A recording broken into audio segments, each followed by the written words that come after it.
de notre culte, nous allons commencer. Je vous inviterai tous à vous lever.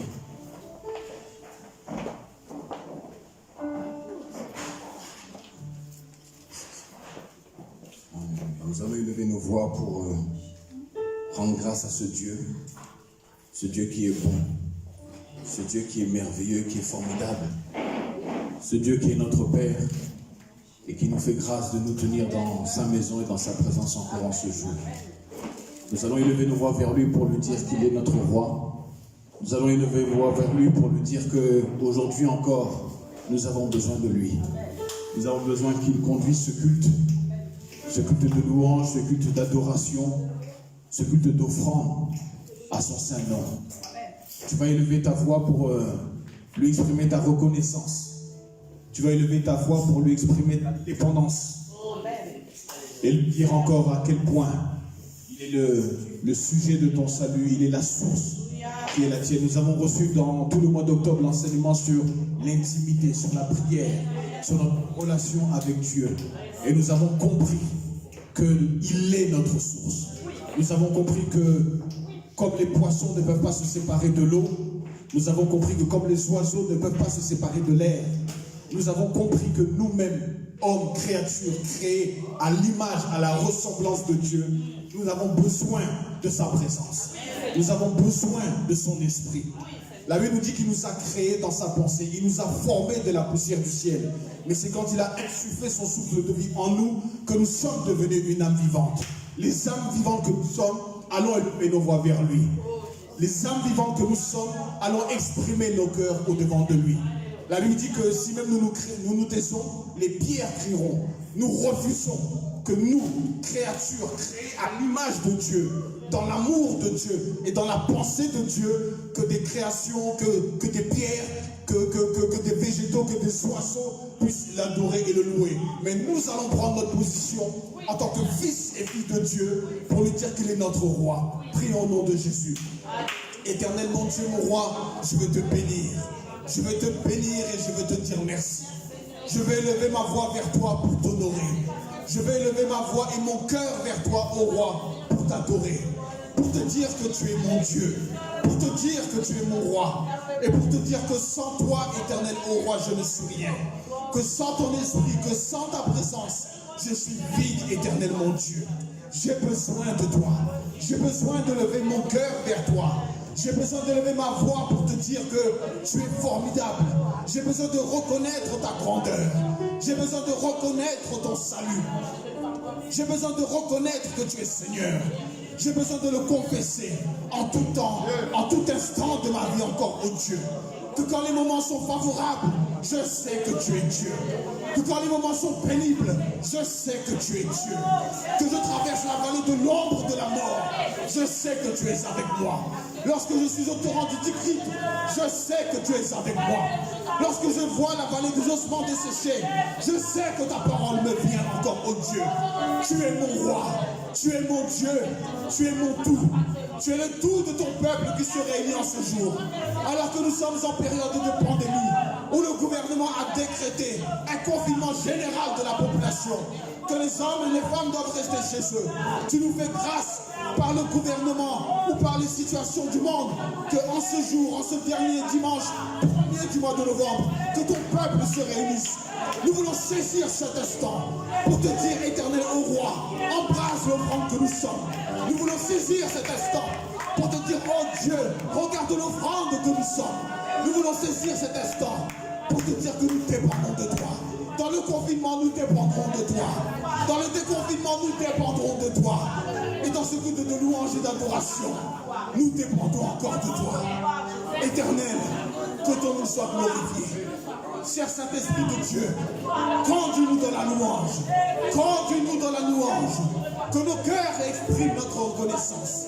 Et que notre cœur exprime notre dévotion envers ton nom. Saint-Esprit, élève Jésus. Élève Jésus. Glorifie-le. Magnifie-le. Car nous avons besoin de toi. Que ton nom soit béni en toutes choses. Au nom de Jésus.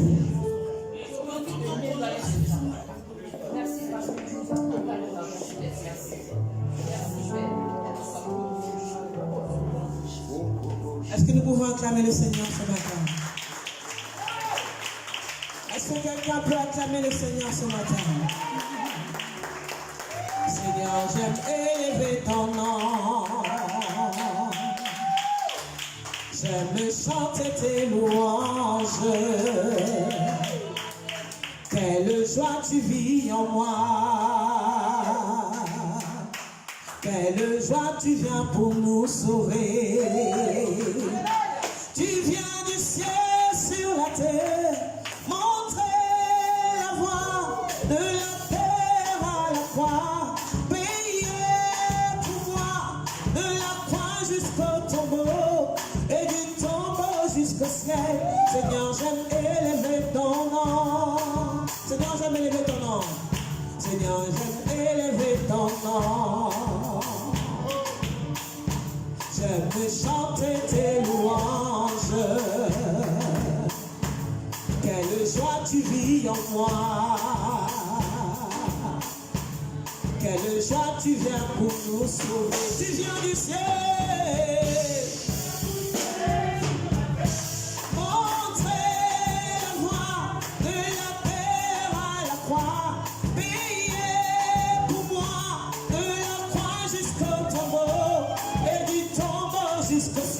Seigneur, j'aime élever ton nom.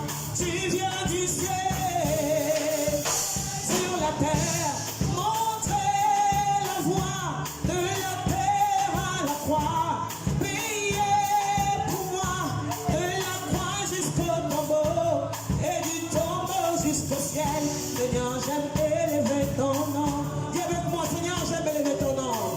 Seigneur, j'aime élever ton nom. J'aime chanter tes louanges.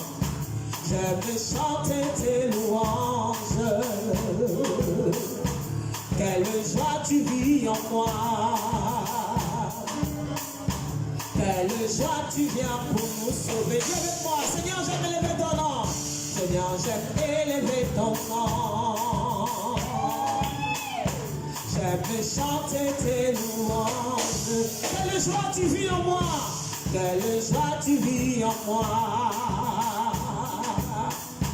Quelle joie tu viens pour nous sauver. Tu viens du ciel, la terre, montrer la voie de la terre à la croix, payer pour moi de la croix jusqu'au tombeau et du tombeau jusqu'au ciel. Seigneur, j'aime élever ton nom. Tu viens du ciel, montrer la voie de la terre à la croix, payer pour moi de la croix jusqu'au tombeau et du tombeau jusqu'au ciel. Seigneur, j'aime élever ton nom. Seigneur, j'aime élever ton nom. Seigneur, j'aime acclamer ton nom.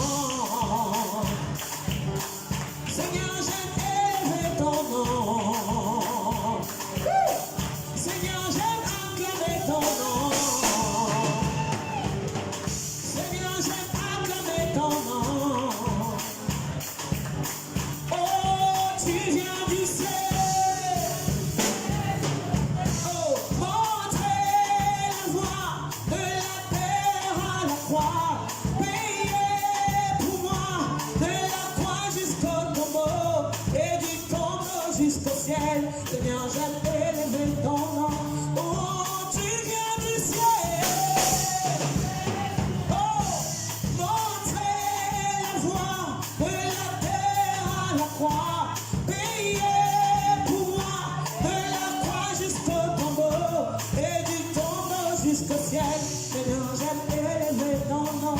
Seigneur, j'aime élever ton nom. Seigneur, j'aime acclamer ton nom.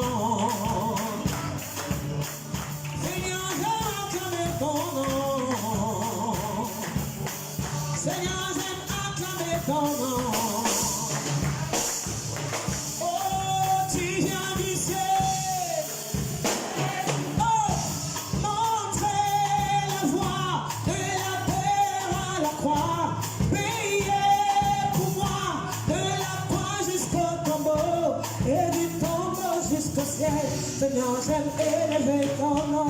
Seigneur, j'aime élever ton nom.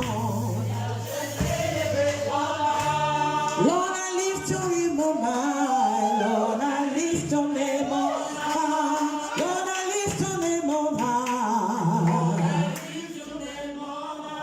Nous acclamons le Seigneur. Alléluia. You came from heaven to earth to show the way. Nous t'acclamons ce matin. Merci Seigneur. Nous célébrons ton nom ce matin. Nous célébrons ton nom ce matin. Seigneur, j'aime acclamer ton nom. Seigneur, j'aime chanter tes louanges. Oui, j'aime ça, Seigneur. J'aime chanter. J'aime acclamer ton nom. J'aime proclamer le nom de Jésus. Le nom de Jésus qui sauve. Merci. Tu es plus grand que ce que l'on dit. Jéhovah, tu es plus grand que ce que l'on dit. Tu es plus grand que ce que l'on dit. Tu es plus grand que ce que l'on dit. Tu es merveilleux. Tu es plus grand que... Quelqu'un peut les chanter avec moi. Oh oui, tu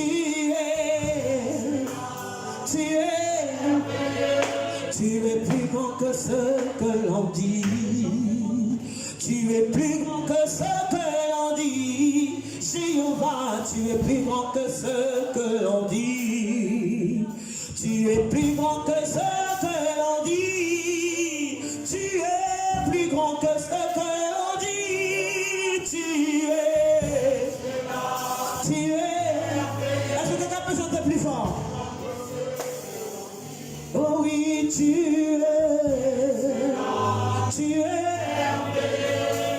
es plus grand que ce que l'on dit. Dis avec moi, tu es plus grand. Tu es plus grand que ce que l'on dit. Jéhovah, tu es plus grand que ce que l'on dit. Tu es plus grand que ce que l'on dit. Tu es plus grand que ce que l'on dit. Tu es. Oh, tu es.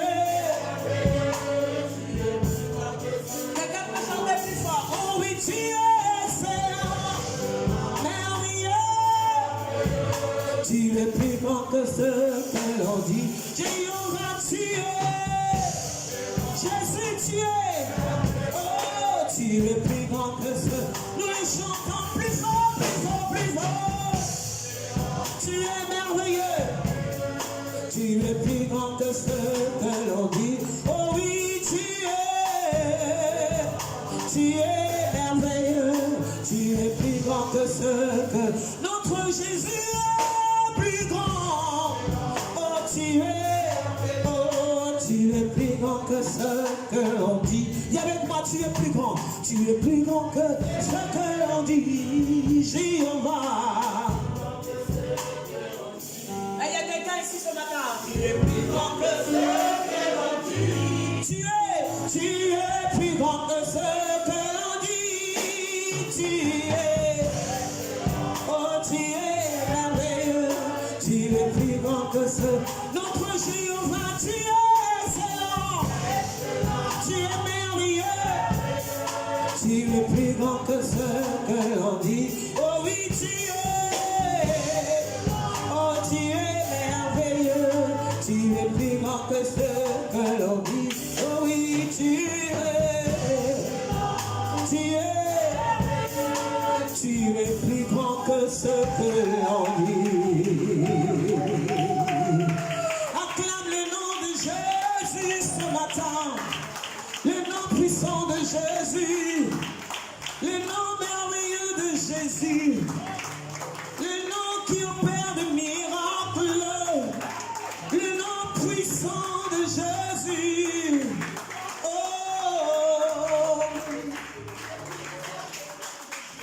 Merci Jésus, merci Jésus. Merci Jésus, merci Jésus. Reçois, oh Seigneur, reçois Seigneur, reçois ma louange. Reçois, reçois, reçois.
qui a fait tant de merveilles pour moi. Dis-moi, que puis-je t'offrir, oh Jéhovah? Toi qui as fait tant de merveilles. Oh, reçois, reçois, reçois. Hey, hey, oh, reçois, Seigneur. Reçois, reçois. Tu es la vérité, Jésus. Alléluia. Seigneur, reçois ma louange. Reçois, reçois, reçois. Seigneur, reçois, Seigneur, reçois ma. Viens avec moi. Que puis-je t'offrir? Que puis-je t'offrir? Hey, oh Jéhovah. Toi qui as fait tant de merveilles pour moi. Que puis-je t'offrir ce matin? Hey, oh Jéhovah.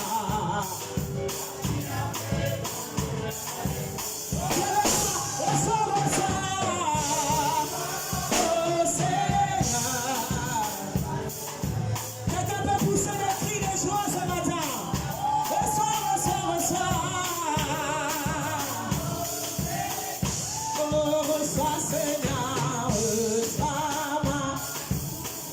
Oh, mon Dieu. Oh, mon roi. Oh, mon Père. Oh, mon Dieu. Oh, mon roi. Oh, mon Père. On ne peut t'acclamer. Oh, mon roi. Oh, mon Père. Dieu d'Élie, Dieu d'Abraham, Dieu d'Isaac. Oh mon Dieu, oh mon roi, oh mon Père. Viens avec moi. Oh mon Dieu, oh mon roi, oh papa. Oh mon Dieu, oh mon roi, oh mon Père. Alléluia. Oh mon roi, oh mon Père, tu es bon pour moi. Jéhovah, je t'acclame, je t'acclame. Oh mon roi, oh mon Père. Nalikatina bebae, nalikatina kufae, bikisima ya. Nalikatina bebae, nalikatina kufae, bikisima ya. Oh mon Dieu, oh mon roi, oh mon Père, viens avec moi. Alléluia, oh Alléluia, oh Alléluia. Viens avec moi. Nalikatina bebae, nalikatina kufae, bikisima ya. Oh mon Dieu, oh mon roi, oh mon Père. Tu es bon pour moi, tu es bon. Wouh! Est-ce que quelqu'un peut acclamer le Seigneur ce matin? Pour ta bonté dans ma vie, Seigneur. Est-ce que quelqu'un peut l'acclamer ce matin, Yahweh? Est-ce que tu peux acclamer l'alpha et l'oméga, le commencement et la fin? Il ne ment jamais. Il est la vérité. Ce qu'il dit, sa main l'accomplit. Alléluia, alléluia, alléluia. Alléluia. Alléluia. Alléluia. Est-ce que nous pouvons élever nos mains vers le ciel et dire Alléluia? Oh,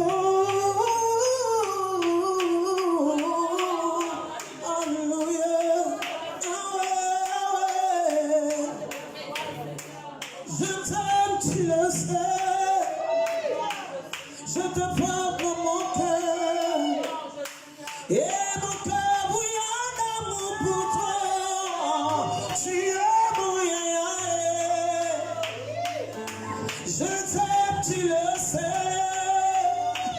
Je te porte dans mon cœur. Et mon cœur bouillant d'amour pour toi. Tu es mon yaya. Je t'aime, tu le sais.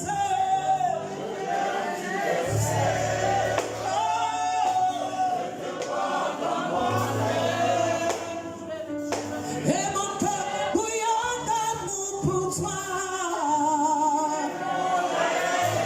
Oh, je t'aime. Je te porte dans mon cœur. Et mon cœur bouillant d'amour pour toi. Quelqu'un peut le dire ce matin, je t'aime. Quelqu'un peut chanter plus fort, je te porte dans mon cœur. Et mon cœur, Seigneur. Ah, tu es mon. Oh, je t'aime. Dis-lui que tu l'aimes ce matin. Oh, et mon cœur bouillant d'amour pour toi. Je t'aime, tu le sais. Oh, je te porte dans mon cœur. Et mon cœur bouillant d'amour. Alléluia. Oh, je t'aime. Oh, je te porte dans mon cœur. Et mon cœur bouillant d'amour pour toi. Ya, ya, ya, ya, ya, ya, ya, ya, ya, ya, oh, ya, ya, ya,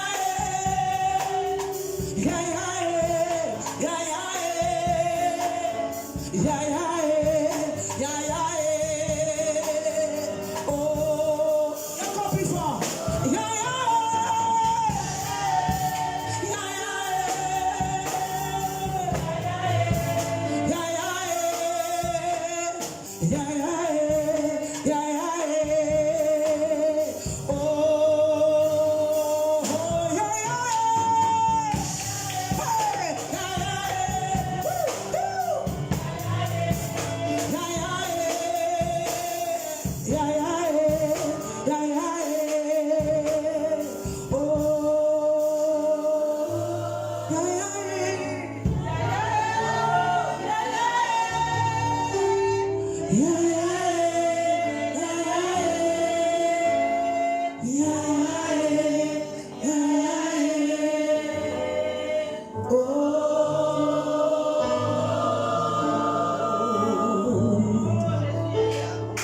Nous t'aimons, Seigneur. Nous t'aimons, Seigneur. Nous t'aimons, Seigneur. Yonde, yonde, yonde, yonde. Yamutu ya ponana. Ya, ya, ya, ya.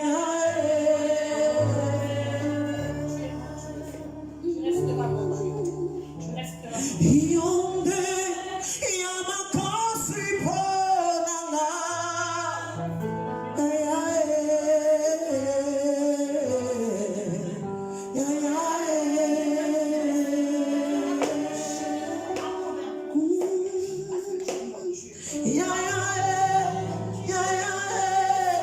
Notre grand frère.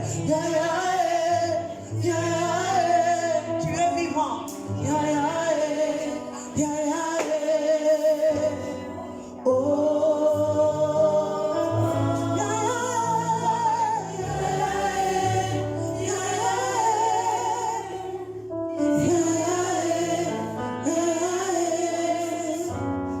Tu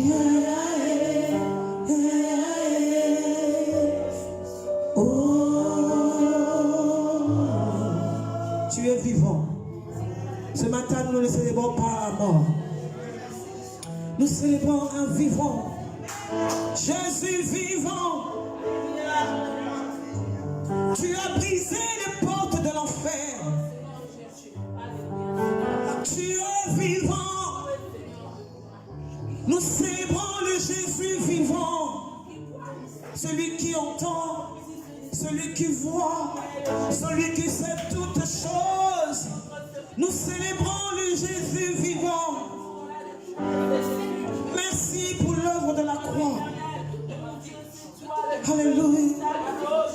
Tu m'as ébloui par tes mélodies. Tu m'entoures d'un chant d'amour, chant de délivrance devant mes ennemis. Toutes mes craintes s'enfuient. Avant ma naissance, tu m'avais choisi, appelé à ton nom. Tu m'as adopté, je suis de ta famille. Ton sang coule dans mes veines. Je ne suis plus esclave de la paix. Je suis enfant de Dieu. Et avec moi, je ne suis plus esclave de la paix. Je suis enfant de Dieu. Est-ce qu'on peut reprendre cette partie? Avant ma naissance, ensemble, tu m'avais choisi, appelé par. Déclare ces paroles. Tu m'as adopté, tu m'as adopté. Je suis de ta famille. Ton sang coule dans mes veines. Je ne suis plus esclave, dis avec moi. Je ne suis plus esclave de la paix. Je suis enfant. Ôte la peur. Je ne suis plus esclave de la paix. Je suis enfant de Dieu. Nous t'acclamons, Seigneur. Nous refusons la peur. Nous refusons la peur. Nous refusons la peur. Ton sang coule dans mes veines. Ton sang coule dans mes veines. Je suis sous ta protection divine. Yahweh. Ce que tu tiens entre tes mains, nul ne peut le ravir. Ma vie est entre tes mains, Yahweh. Je ne peux pas te servir avec la peur. Parce que la Bible me dit, tu tiens le monde entier entre tes mains. Tant que tu n'as pas dit ton dernier mot, rien ne va se passer. Tu te lèves le dernier. Je ne suis plus esclave de la peur. Je suis enfant de Dieu. Nous te louons, tu es Dieu, qui d'autre pouvons nous louer si ce n'est pas toi. Tu es Dieu, qui d'autre pouvons nous louer. Oh, nous t'acclamons, tu es Dieu, qui d'autre pouvons nous louer si ce n'est pas toi. Est-ce que tu peux chanter ce matin, danser?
sauter.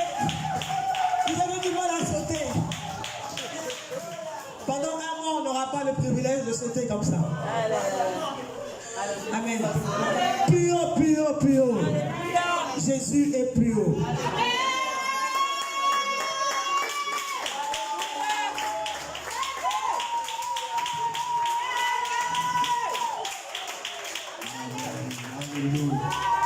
Oui, Jésus, plus haut, ton nom est plus haut.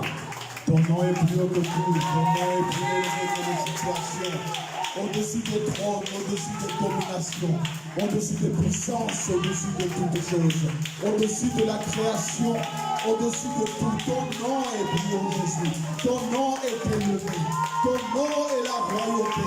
Ton nom est la grandeur. Ton nom est la puissance. Ton nom est la guérison. Ton nom est la toute-puissance éternelle. Oui, ton nom est élevé. Plus haut que toutes choses. Plus haut que nos cœurs. Plus haut que nos croyances. Plus haut que notre foi. Plus haut que nos exploits. Plus haut que notre voix. Plus haut que notre passé. Plus haut que notre avenir. Ton nom est plus haut que toute autre chose. Nous te bénissons, Éternel. Parce que tu as fait de nous tes fils et tes filles. Tu nous as appelés par ton nom. Tu nous as appelés par ton nom, Dieu. Nous avons un nom nouveau. Seigneur, peut-être que blessé, déçu, frustré était notre nom. Peut-être que maudit était notre nom. Peut-être qu'abandonné était notre nom. Peut-être qu'incapable était notre nom. Peut-être que sans espoir était notre nom. Peut-être que sans avenir était notre nom. Peut-être que détruit était notre nom. Mais en toi, nous avons un nom nouveau. En toi, nous avons un nom différent. En toi, éternel, oh Dieu, est notre espérance. Parce que ton nom est plus haut. Ton nom est plus haut que toute autre chose. Et tu nous as fait cette grâce de nous appeler de ton nom. De ton nom, oh Dieu. Je ne réponds plus par un autre nom. Je ne réponds plus au nom d'incapable. Je ne réponds plus au nom de chancelant.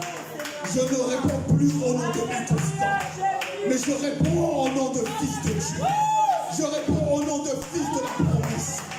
Je ne réponds au nom de celui qui a été racheté. Je ne réponds au nom de celui de citoyen du ciel. Je réponds au nom de résident du royaume. À cause de ton nom. À cause de ton nom. Je ne réponds pas au nom de glorieux. Je ne réponds pas au nom de béni. Je ne réponds pas au nom de élevé. Je réponds au nom de résident du royaume. Au nom de fils de l'éternel. Alléluia. Oh Seigneur, ton nom est béni. Ton nom est glorieux. Alléluia. Que ton nom soit béni.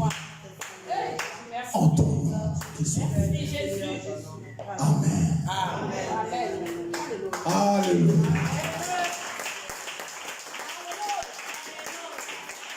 Oh, son nom est vraiment différent. Son nom est vraiment autre chose. Son nom nous permet de nous tenir sur nos pieds pour nous asseoir. Alléluia. Frères et sœurs, bonjour. Bonjour. Pour ceux que je n'ai pas salué tout à l'heure. Que le nom du Seigneur soit béni. Et que le Seigneur soit béni. Vous-même soyez bénis pour votre présence. C'est notre dernier dimanche en présentiel. Avant que nous rentrons non pas dans une période de confinement ou d'hibernation, mais que nous rentrons dans une période d'intercession. Une période où nous sommes cachés par la main de Dieu, afin de pouvoir être envoyés et présentés aux nations. Amen. Je sens aujourd'hui particulièrement une grâce. Je sens quelque chose de particulier. Vous savez, quand Dieu parlait à Moïse, Aaron était en dehors du tabernacle. Il n'était pas là dans la rencontre avec Dieu, mais il voyait qu'entre Dieu et Moïse, il y a quelque chose qui se passait. Nous n'étions pas avec l'homme de Dieu quand Dieu lui a parlé, mais nous sommes témoins qu'il y a quelque chose de particulier que Dieu veut déposer. Amen. Donc, sans monopoliser la parole, parce que nous avons besoin de ce qui s'est passé entre Dieu et son serviteur. Nous avons besoin de prendre cela comme un dépôt particulier pour que chacun d'entre nous, dans le confinement et l'après-confinement, nous puissions marcher par notre nom, par le nom nouveau duquel il nous a appelés. Amen.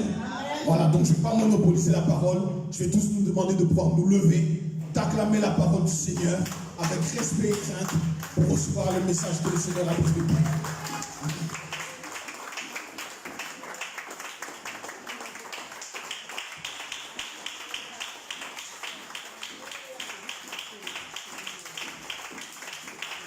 Alléluia. Merci Seigneur. Merci notre Dieu. Nous bénissons ton nom encore ce matin pour cette grâce, pour ce privilège que tu nous accordes, Seigneur Dieu. Éternel, en ce jour qui est le premier jour du mois de novembre, Seigneur, les hommes sont en train de célébrer la mort. Ils sont en train de célébrer ou de se souvenir de leurs défunts. Seigneur notre Père, ce jour, nous voulons nous souvenir que tu es ressuscité des morts. Nous voulons nous souvenir que tu as laissé le tombeau vide. Nous voulons nous souvenir, Seigneur, que tu as vaincu la mort. Nous voulons nous souvenir, Seigneur, que tu nous as établis au-dessus de la mort. Nous voulons nous souvenir, Seigneur, que la mort a été dépouillée et que nous n'avons plus, oh Seigneur, comme nous l'avons chanté, je n'ai plus peur. Je ne suis plus esclave de la peur. Quand je traverse la vallée de l'ombre de la mort, je ne crains aucun mal. Car ton bâton et ta houlette nous rassurent. Oui, Seigneur notre Dieu, que la mort ne soit pas pour nous, Seigneur Dieu, un sujet d'effroi, que ne soit pas pour nous, Seigneur, un outil que le diable pourrait utiliser contre nous pour chercher à nous intimider, Seigneur Dieu. La mort n'a aucun effet. Mais Seigneur, nous réalisons que nous sommes rentrés, oh Dieu, dans ce mois de novembre, Seigneur, le 11e mois. Oui, tu es le Dieu vivant, le Dieu glorieux, qui nous accorde un nouveau jour. Père, si David a pu dire, voici le jour que le Seigneur a fait pour moi, nous pouvons dire, voici le mois que l'Éternel a fait pour nous, afin qu'il soit pour nous un sujet de joie. Ainsi nous proclamons sur le mois de novembre, le mois de la résurrection. Nous proclamons sur le mois de novembre un mois qui nous ramène que nous avions perdu. Nous proclamons sur le mois de novembre le mois de la restitution. Nous proclamons sur le mois de novembre un mois de résurrection, un mois d'élévation, un mois de surnaturel, un mois de puissance et de gloire, un mois d'impact et d'influence, un mois, Seigneur, qui ne ressemblera en rien à ce que j'ai vécu jusqu'à maintenant. Oui, mois de novembre, je me tourne vers toi et je m'adresse à toi, mois de novembre. Tu n'es pas pour moi un sujet d'effroi, tu n'es pas pour moi un sujet d'échec, tu n'es pas pour moi un sujet de malheur, mais tu es pour moi une source de bénédiction, un canal par lequel l'Éternel, mon Père, passe pour m'apporter tout ce dont j'ai besoin. Car la Bible me dit que mon Père est le maître des temps. Il est le maître des temps. Il est le maître du mois de novembre. Et moi, étant fils de mon Père, Père Hébreu Massaka, tout serviteur de mon Père est mon serviteur. Ainsi, je déclare, novembre, tu es à mon service. Tu es là pour me servir, pour me donner conformément à ce que mon Père avait décidé. Le Père me dit, si vous êtes homme, vous savez donner du poisson à vos enfants qui le demandent. Vous savez donner du pain à ceux qui vous le demandent. Mais moi, votre Père Céleste, je vous donne. Je vous le donne, Seigneur, merci. Parce que ce mois de novembre est pour moi un don venant de toi. Un cadeau venant de toi. Ce n'est pas un cadeau empoisonné, mais un cadeau glorieux. Oh Seigneur, merci notre Père. Tu nous fais grâce de rentrer dans ce mois. Nous te disons merci Seigneur. Merci notre Dieu. Je ne m'attends pas à autre chose que la gloire. Je ne m'attends pas à autre chose que l'élévation. Je ne m'attends pas à autre chose que les miracles. Je ne m'attends pas à autre chose que la visitation divine. Merci mon Dieu. Merci Père Céleste. Merci Éternel. Oh Saint-Esprit. Nous voulons te dire merci encore ce matin. Parce que tu changes l'atmosphère de nos vies. Parce que tu nous ouvres et nous donnes la vision de ce mois de novembre qui n'est pas pour nous, Seigneur, synonyme de mort, mais synonyme de résurrection, synonyme de restitution, de renouvellement. Oh Saint-Esprit, merci. Merci notre Père. Au nom de Jésus. Amen. Amen. Nous allons nous asseoir dans sa présence. Bonjour peuple de Dieu. Bonjour. Que le Seigneur vous bénisse, vous qui avez bravé le vent qui a voulu souffler, qui a cherché à nous intimider. Vous avez bravé également peut-être la peur d'être contrôlé par la police. Et vous êtes venus. Merci Seigneur. Amen. Nous sommes dans le confinement, mais nous sommes au culte. Alléluia. Gloire au Seigneur. Que le nom du Seigneur soit béni. Il est Dieu, il est Seigneur, il est souverain. Eux-mêmes ont décrété une dérogation. Eux, c'est pour célébrer leur mort, mais nous sommes là pour célébrer Christ Jésus. Alléluia. Donc, on ne veut pas critiquer le gouvernement, on bénit le gouvernement. On dit merci au gouvernement. On dit merci Seigneur pour ces hommes. Que le Seigneur leur donne la sagesse pour pouvoir gérer cette nation et la crise que nous traversons. Amen. Gloire à Dieu. Alors, le mois d'octobre a tiré sa révérence pour laisser place et introduire donc ce mois de novembre. Et durant tout le mois d'octobre, nous avions été enseignés sur la prière, l'intimité avec notre Dieu. Et comme je vous l'ai dit, le Seigneur a voulu que je puisse commencer un enseignement sur « Église, voici ton Dieu ». Parce qu'il est temps que l'Église réalise quel est le Dieu qu'il sert. Et je crois qu'il y a un problème au niveau de la vision que nous avons de Dieu, de la compréhension que nous avons de Dieu. Si nous ne comprenons pas qui est notre Dieu, on aura du mal à le servir. Si on ne sait pas qui est réellement notre Dieu, on aura du mal à l'adorer, à le célébrer. Et durant tout ce mois de novembre, nous allons nous atteler à pouvoir méditer et à nous laisser conduire par le Saint-Esprit, parce que je vous assure que ce thème est tellement vaste et tellement profond qu'on ne peut pas y aller seul. Nous avons besoin d'un guide et j'ai confiance au Saint-Esprit. Amen. Alors notre texte de base pour ce mois de novembre sera Exode chapitre 32, du verset 1er au verset 8. Exode chapitre 32, notre texte de base. La ministre de la lecture est toujours là.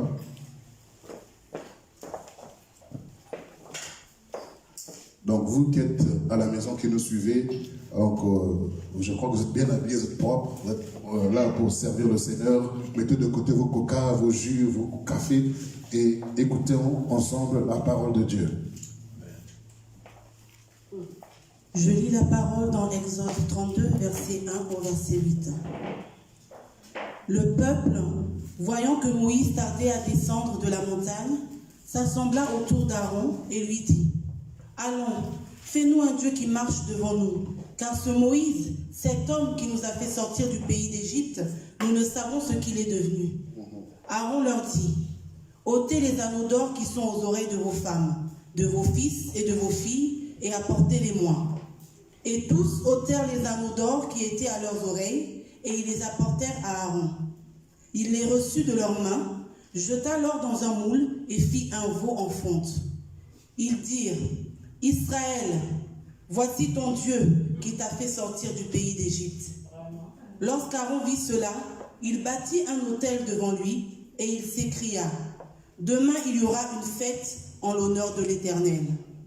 Le lendemain, ils se levèrent de bon matin et ils offrirent des holocaustes et des sacrifices d'action de grâce. Le peuple s'assit pour manger et pour boire, puis ils se levèrent pour se divertir.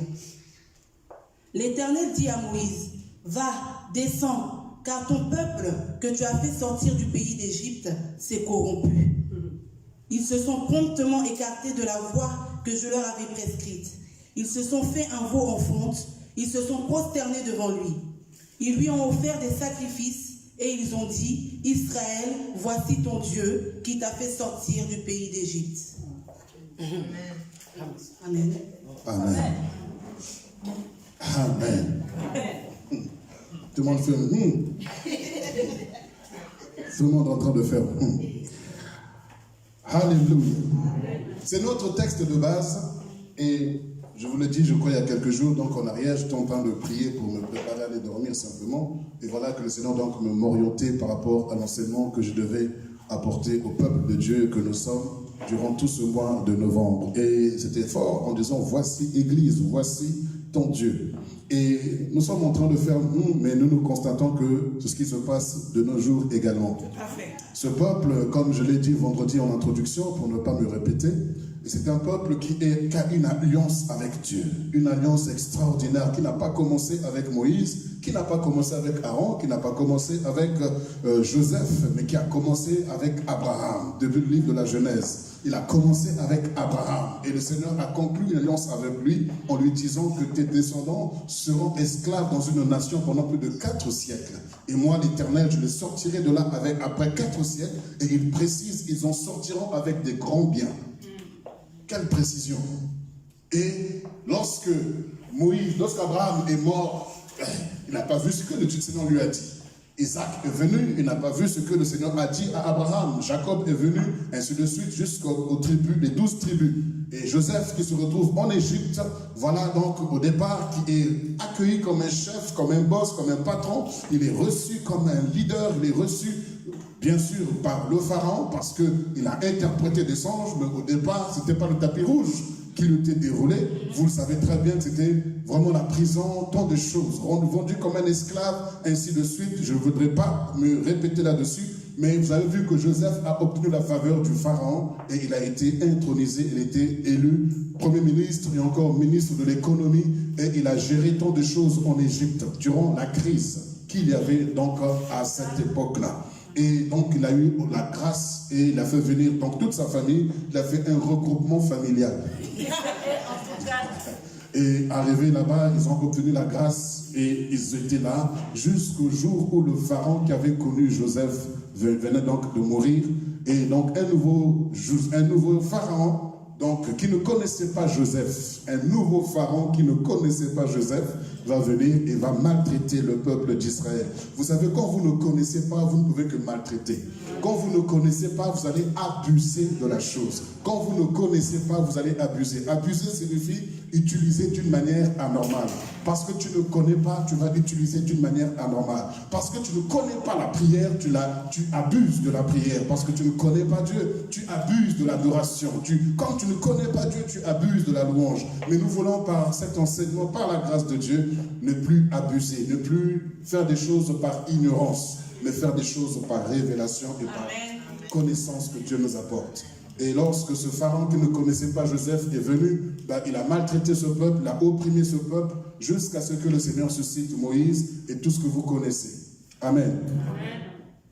Et regardez bien avec moi dans Exode chapitre 3, parce que c'est notre texte de base, Exode chapitre 32, mais Exode chapitre 3, vous connaissez la rencontre qu'il y a eu entre Moïse et le Seigneur. Exode chapitre 3, nous prenons du verset 13 au verset 15.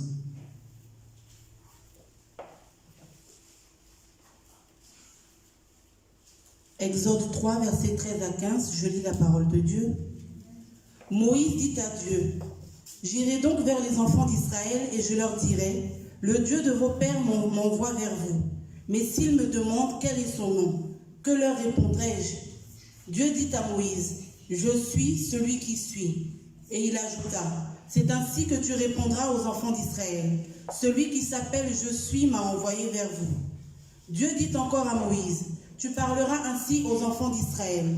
L'Éternel, le Dieu de vos pères, le Dieu d'Abraham, le Dieu d'Isaac et le Dieu de Jacob m'envoie vers vous.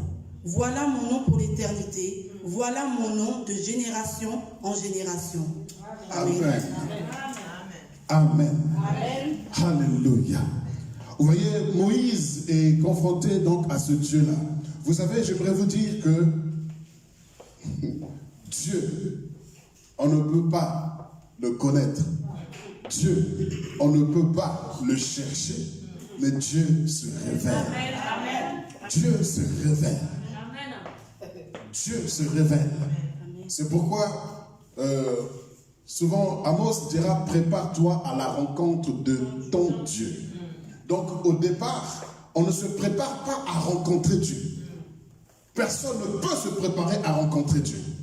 Quand tu ne connaissais pas Dieu, tu ne te préparais pas à le rencontrer. Tu étais dans la boîte de nuit en train de faire ce que tu avais à faire, mais dans ta bêtise ou dans ta vie, voilà que Dieu se révèle à toi.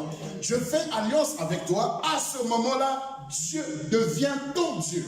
Maintenant que tu as l'alliance avec Dieu, Dieu s'est révélé à toi. À ce moment-là, tu peux te préparer à sa rencontre, à son retour. C'est ainsi que personne d'entre nous s'était préparé à rencontrer Dieu. Personne.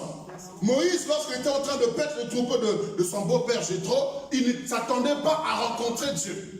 Il ne s'attendait pas du tout. C'était un jour ordinaire pour lui. Il s'est levé le matin comme tous les matins. Il va paître le troupeau.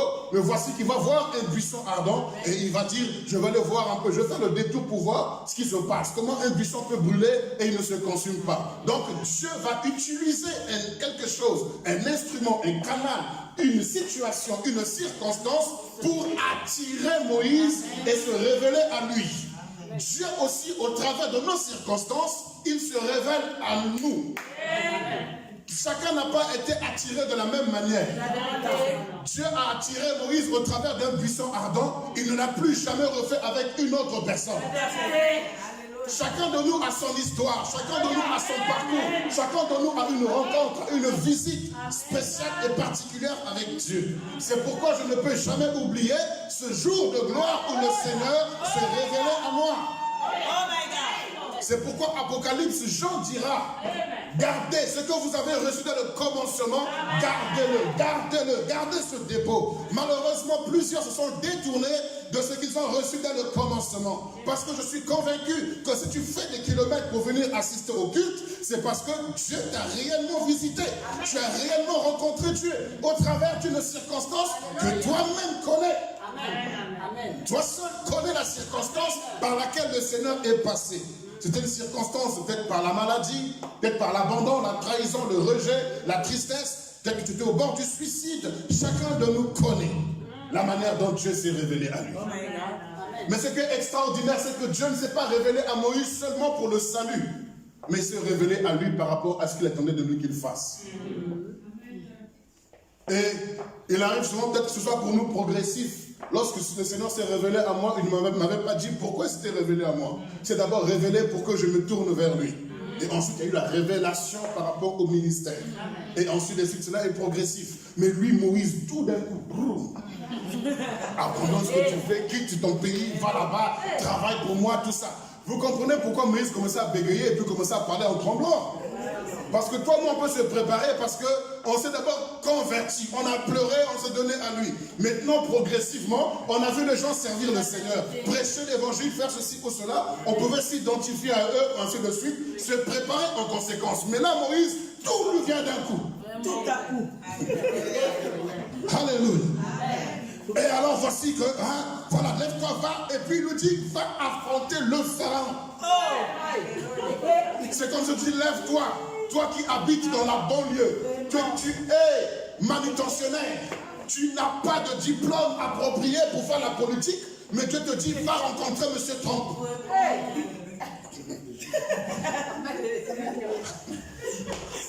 Mettez-vous à la place de Moïse. Mettez-vous à la place de Moïse. Le pharaon, ce n'était pas n'importe qui, c'était la plus grande puissance mondiale de l'époque.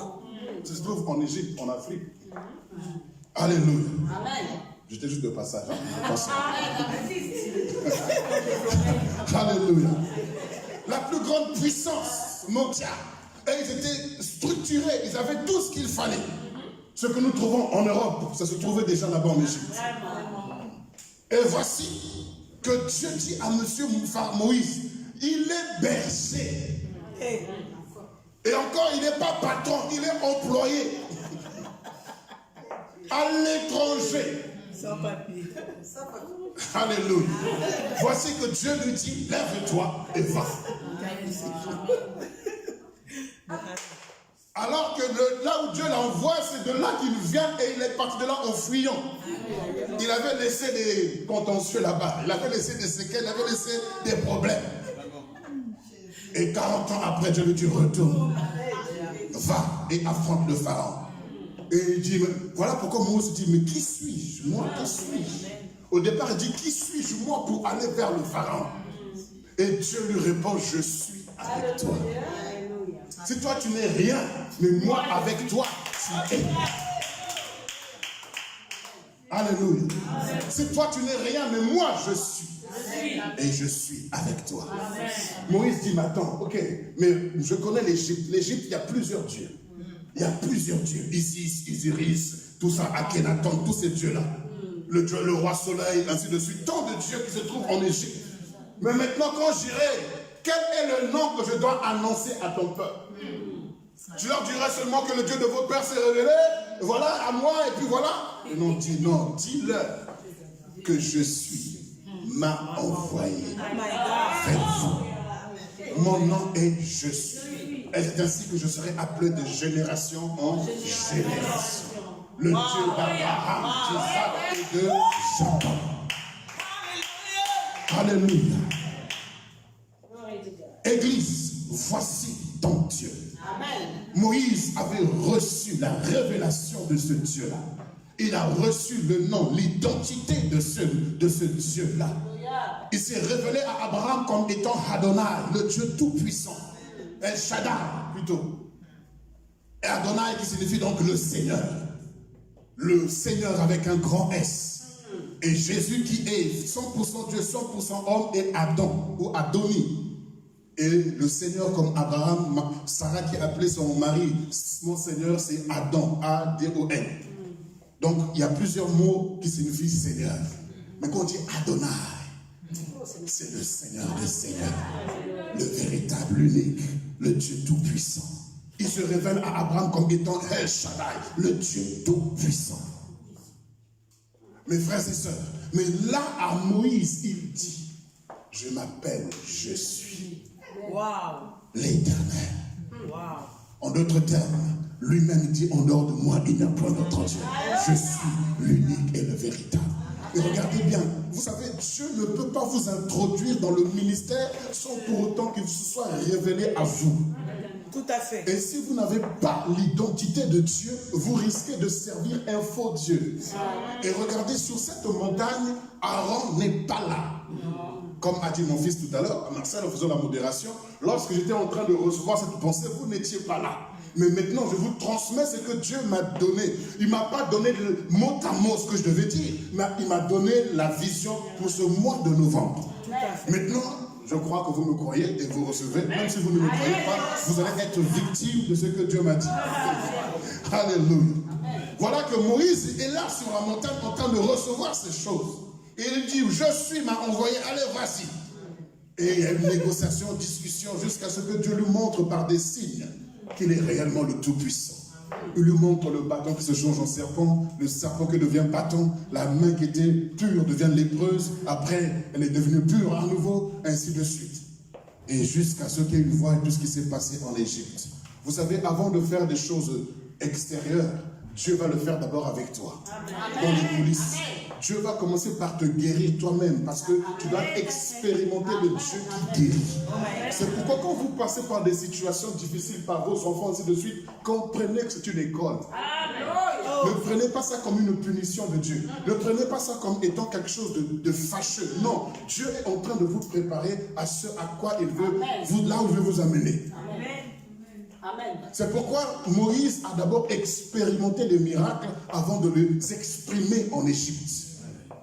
Il a expérimenté ça. Tu ne peux pas transmettre aux autres ce que tu n'as pas expérimenté toi-même. Tout à fait. C'est pourquoi Moïse a une vision de Dieu. Il sait qui il est et connaissant Dieu tel qu'il est réellement, il est rempli de force et de courage pour pouvoir aller affronter Pharaon.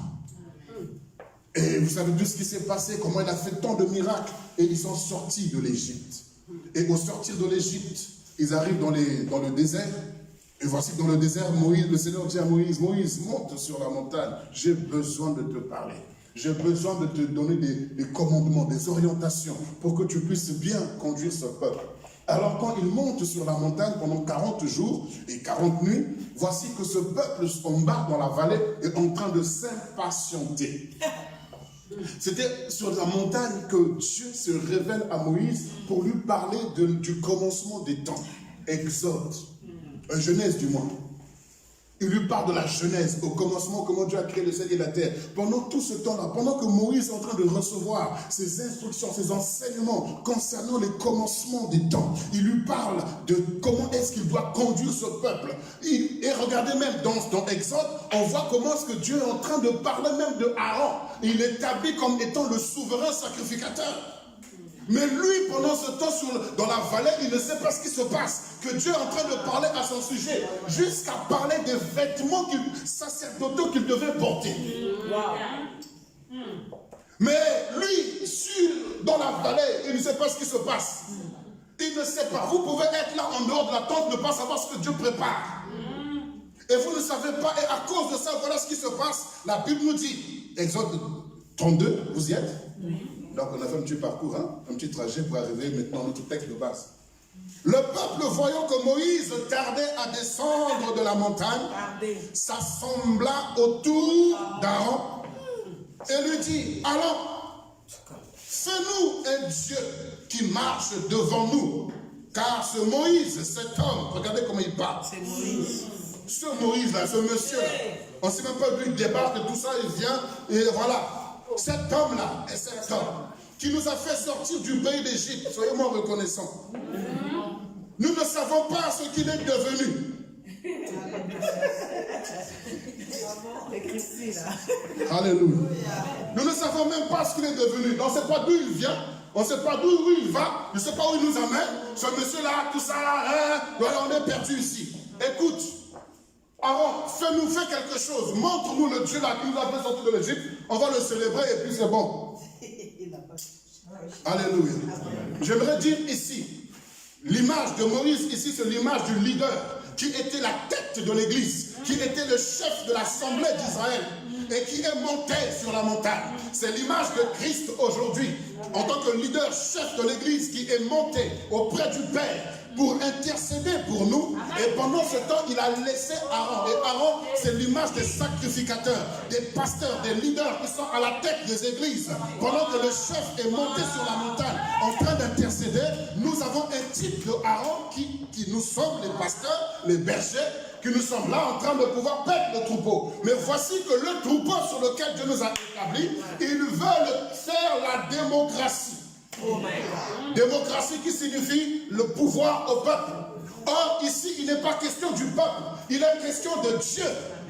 On ne fait pas ce que l'on veut, on ne cherche pas à plaire au peuple.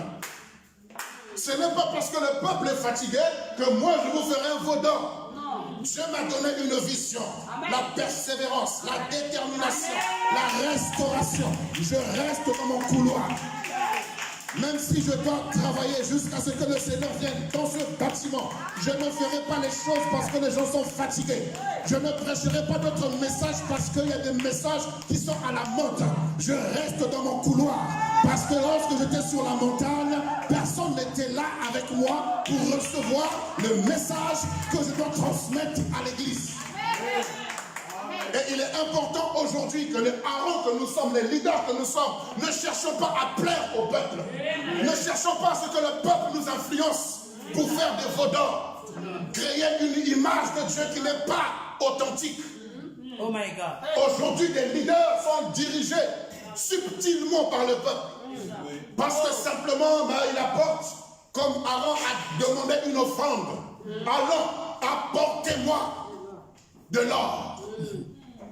Et il a vu que dans son assemblée, mais il oublie que cette assemblée, ce n'est pas lui, c'est Moïse. Nous oublions que ce n'est pas nous, c'est Jésus.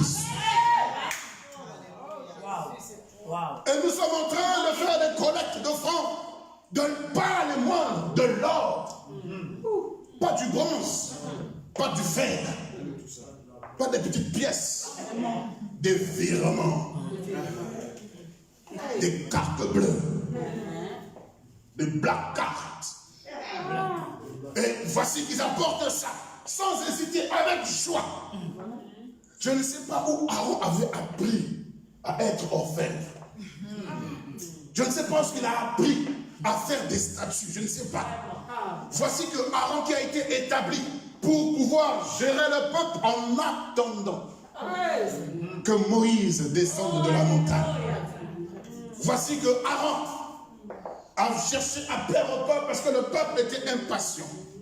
Tu ne peux pas, quand tu sais que tu n'es pas leader, ne cherche pas à être leader.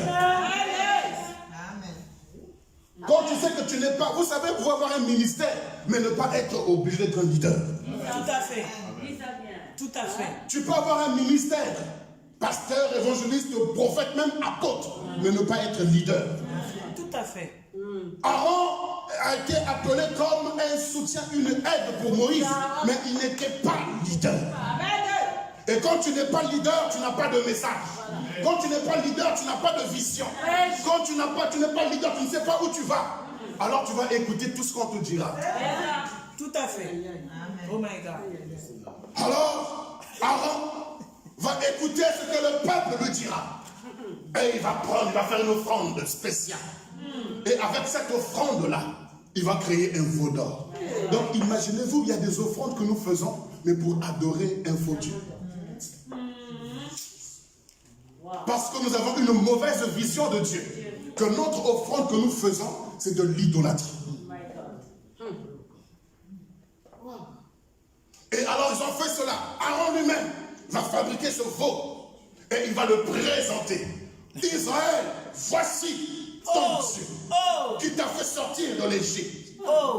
Et Israël sera dans la joie. Il va célébrer. La Bible nous dit le lendemain, très tôt le matin, ils vont aller au culte. Ils vont faire des actions de grâce qu'ils n'avaient jamais fait auparavant. Ils vont faire des actions de grâce, s'il vous plaît. Ils ne travaillent pas. Ils n'ont pas un patron pour leur donner un salaire à la fin du mois. Ils sortent de l'Égypte, ils sortent de l'esclavagisme. Mais dans cela, ils ont la capacité de faire des offrandes, des actions de grâce.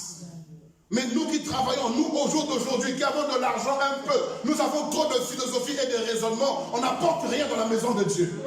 On est devenu égoïste. Tout ça parce que vous avez une idée de Dieu. Vous avez des veaux d'or dans vos têtes. Oh my God.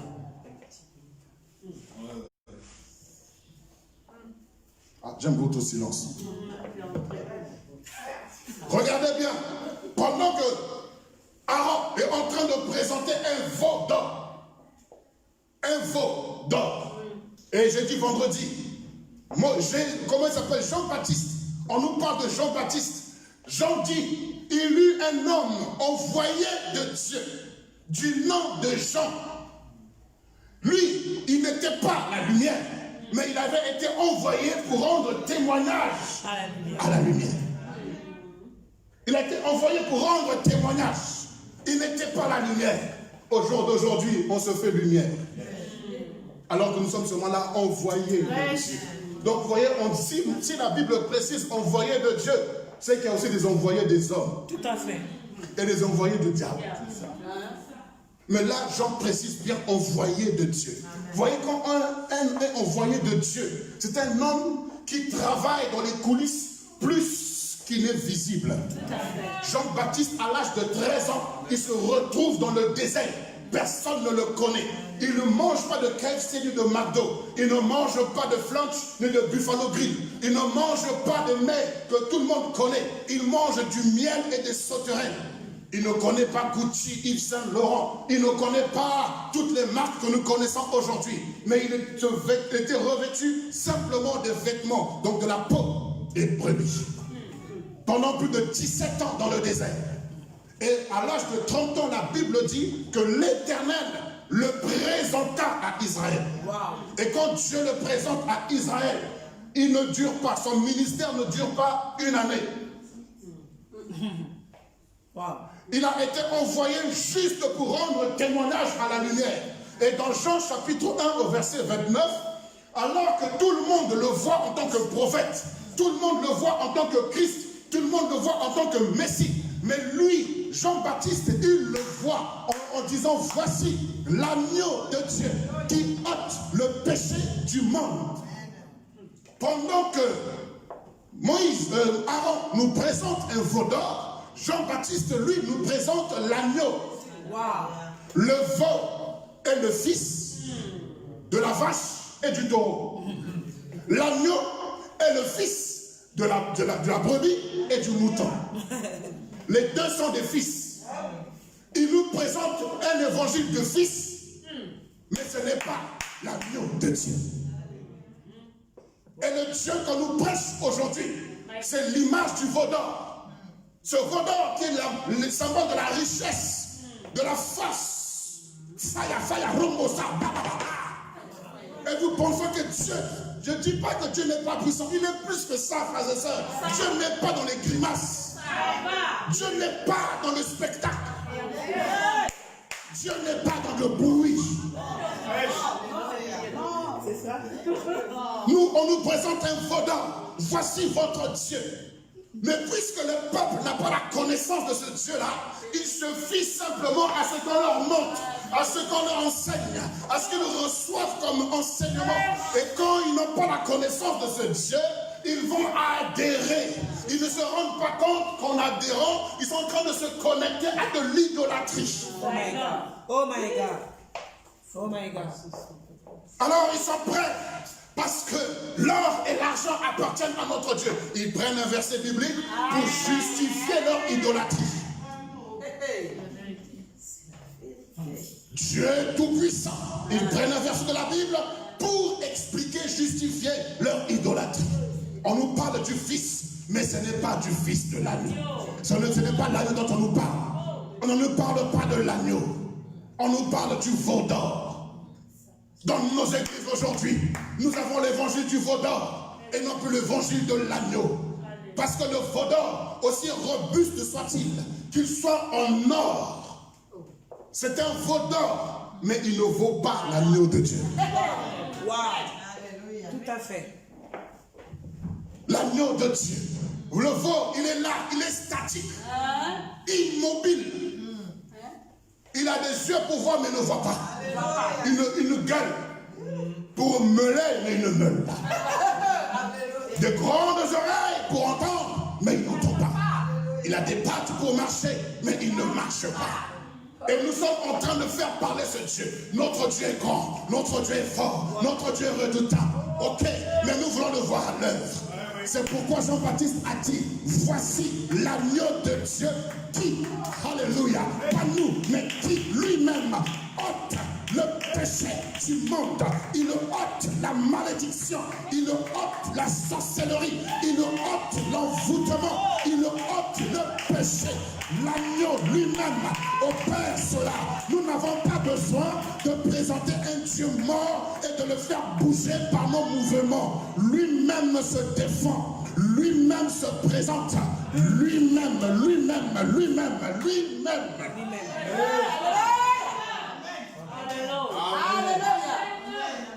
Amen. Lorsque Moïse a rencontré l'Éternel, Moïse se pose la question, quel est le nom? Que dirais-je? Mais lorsque l'agneau de Dieu est venu parmi les hommes, lisons Matthieu chapitre 16, que vous connaissez.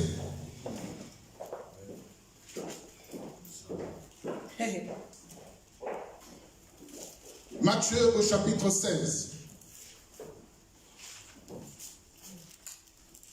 du verset 13, on ira jusqu'au verset 17. Matthieu chapitre 16, du verset 13 au verset 17. Alléluia, je lis la parole du Seigneur, Matthieu 16, verset 13 à 17. Jésus étant arrivé dans le territoire de Césarée de Philippe, demanda à ses disciples, « Qui dit-on que je suis, moi le Fils de l'homme ?» Stop. Qui dit-on que Je suis. Ça veut dire rien. Qui dit-on que Je suis. Et après il précise. Le Fils de l'homme. C'est un piège. Hein? Allez-y. Ils répondirent, « Les uns disent que tu es Jean-Baptiste, les autres Élie, les autres Jérémie ou l'un des prophètes. Et vous, leur dit-il, que dites-vous que je suis ?» Simon-Pierre répondit, « Tu es le Christ, le Fils du Dieu vivant. » Jésus, reprenant la parole, lui dit, « Tu es heureux, Simon, fils de Jonas, car ce ne sont pas la chair et le sang qui t'ont révélé cela, mais c'est mon Père qui est dans les cieux. Amen. Amen. Alléluia. Alléluia. Vous voyez, je vous dis, Dieu se révèle. Il dit, ce n'est ni la chair, ni le sang. En d'autres termes, j'en parlerai peut-être plus tard, ce n'est pas la connaissance qui l'a amené à comprendre, mais c'est la révélation. Que dites-vous? Que disent les hommes de moi que je suis? Lui-même donne la réponse. Mais ils n'ont pas compris la réponse qu'il leur a donnée. Pourquoi? Parce qu'ils n'avaient pas la connaissance de ce Dieu-là. Dieu se révèle à nous, mais parce qu'on n'a pas la connaissance de ce Dieu-là. Nous le prenons pour un fantôme. Nous le prenons pour un jardinier. Nous le prenons pour je ne sais qui. Parce qu'on n'a pas la révélation. Je ne peux pas blâmer ces hommes. Parce que nous-mêmes, dans cette génération, on ne connaît pas encore Dieu. Pourquoi? Parce que nous avons tellement des enseignements. Et des enseignements.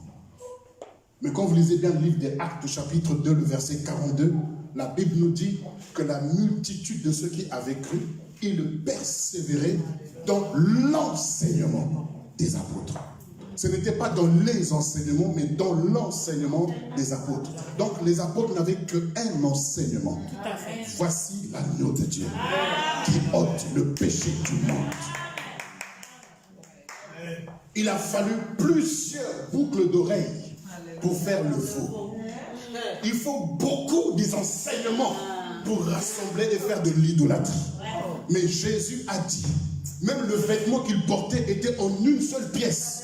Et la Bible nous révèle que même dans le sanctuaire ou dans le tabernacle, le chandelier d'or était fait d'une seule pièce. Il n'y a pas de rafistolage. Il n'y a pas question de connecter ceci à cela pour faire. Non, Dieu est unique. Dieu est une seule pièce. On n'a pas besoin de prendre de l'or par-ci par-là, rafistoler des enseignements, des choses pour chercher à faire bouger Dieu. Il est unique. Et nous avons besoin de rester dans l'enseignement de voici l'agneau de Dieu qui ôte le péché du monde. Église, voici votre Dieu. L'objectif de Aaron, ce n'est pas de présenter un veau d'or. L'objectif de Aaron, c'est de présenter l'Éternel. Mais regardez, vous savez, ce qui est extraordinaire, c'est que Dieu a le plan de faire de Aaron un souverain sacrificateur pour offrir des taureaux, des béliers, des veaux à l'Éternel en faveur du peuple. Mais voilà que le diable est en train de pervertir la destinée d'Aaron. Il est en train de se servir de ce que Dieu a mis en lui comme dépôt pour chercher maintenant à désorienter le peuple. C'est pourquoi la Bible dit que la grâce est trompeuse. Ne t'appuie pas sur la grâce. La grâce, elle est là, c'est vrai. Mais nous devons craindre le Seigneur. Parce que le diable utilise notre grâce pour tromper les hommes. Tout à fait. Wow.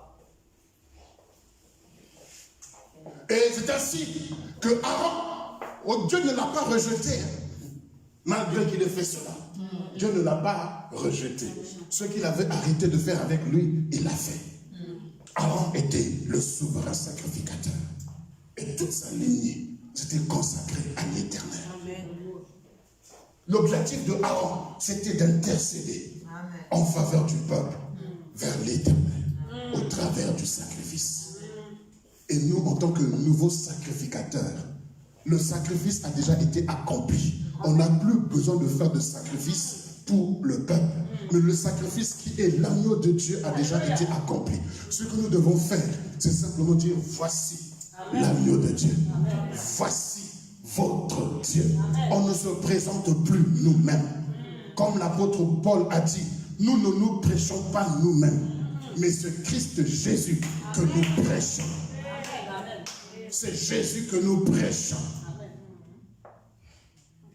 Vous savez, il y a des messages qui nous amènent nulle part. Des conférences et des séminaires qui nous amènent nulle part. Du bruit et du bruit pour rien. message comme cette femme qui avait la perte de sang pendant 12 ans. Elle était là, une femme qui n'était pas connue des hommes, rue Bakata, et les gens clament, wouh! Elle s'est levée, comme s'ils étaient là.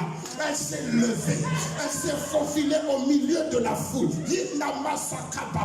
Elle a touché, mais tout ce bruit juste pour dire qu'elle a touché le port de la robe de Jésus. Vraiment. Et qu'est-ce que moi ça m'apporte? On fait du bruit, mais au final, il n'y a rien. Comme je vous l'ai dit dimanche dernier, on n'est plus là pour parler de cette femme comme étant l'église. On doit parler de l'église dans la dimension de Christ, qui est là pour apporter la solution à cette femme.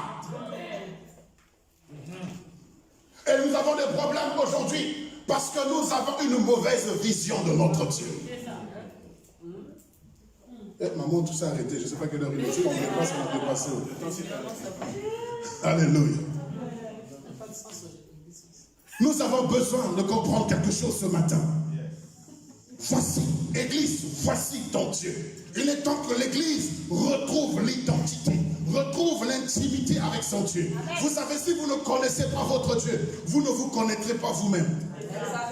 Si vous ne connaissez pas votre source, vous ne savez pas qui vous êtes. Un peuple qui n'a pas d'histoire n'a pas d'avenir. Donc quand tu ne connais pas ta source, tu ne sais pas où tu vas. Laissez-moi vous donner l'image d'un enfant qui était dans l'avion. Et il était assis dans, je ne dirais pas dans la salle, mais il était assis dans le cockpit comme tout le monde. Non, à la première classe ou dans l'avion comme tout le monde.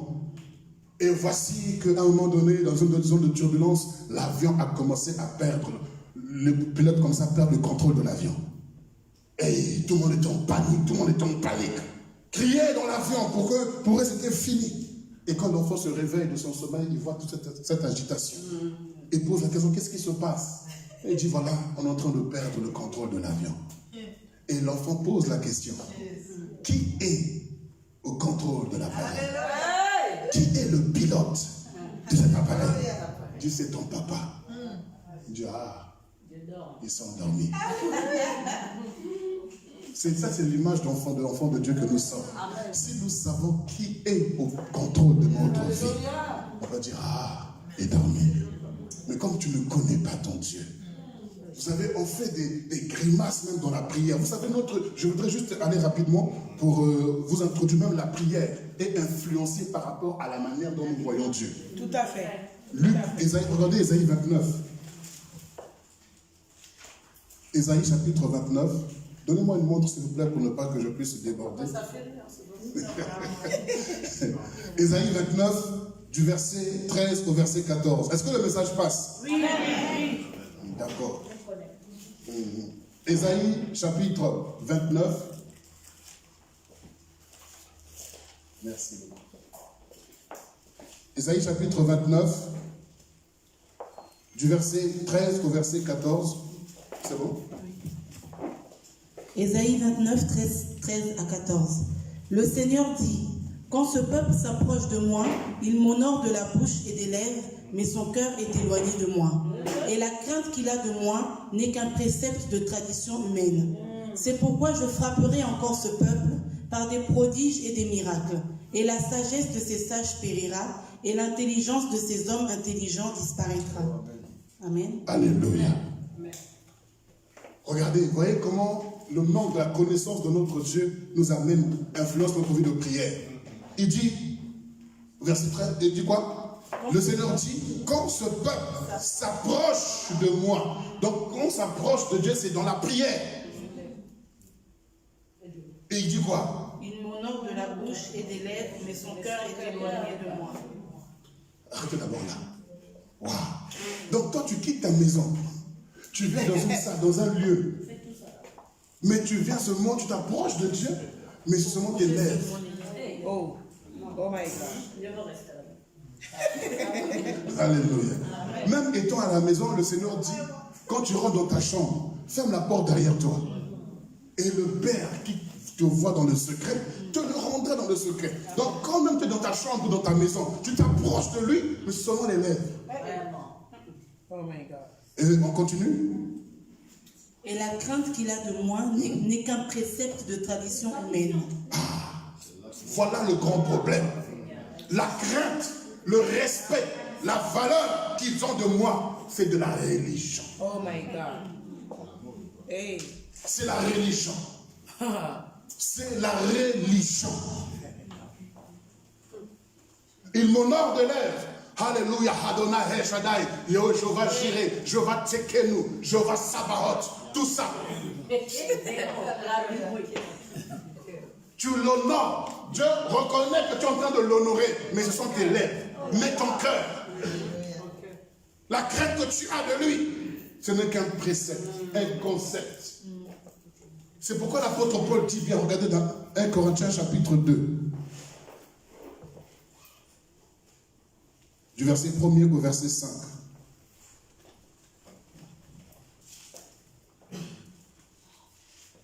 « 1 Corinthiens chapitre 2, du verset 1er au verset 5. Si vous avez trouvé, on y va.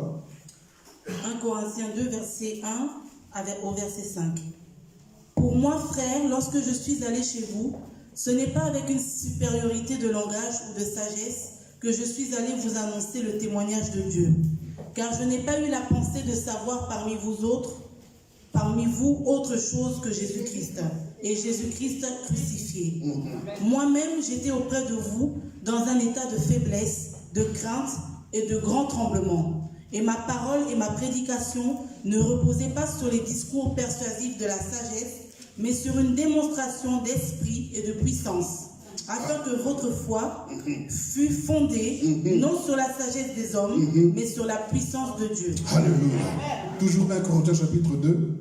Regardez encore avec moi le verset 12 et le verset 13. 1 Corinthiens 2, le verset 12 et 13. Je lis la parole de Dieu.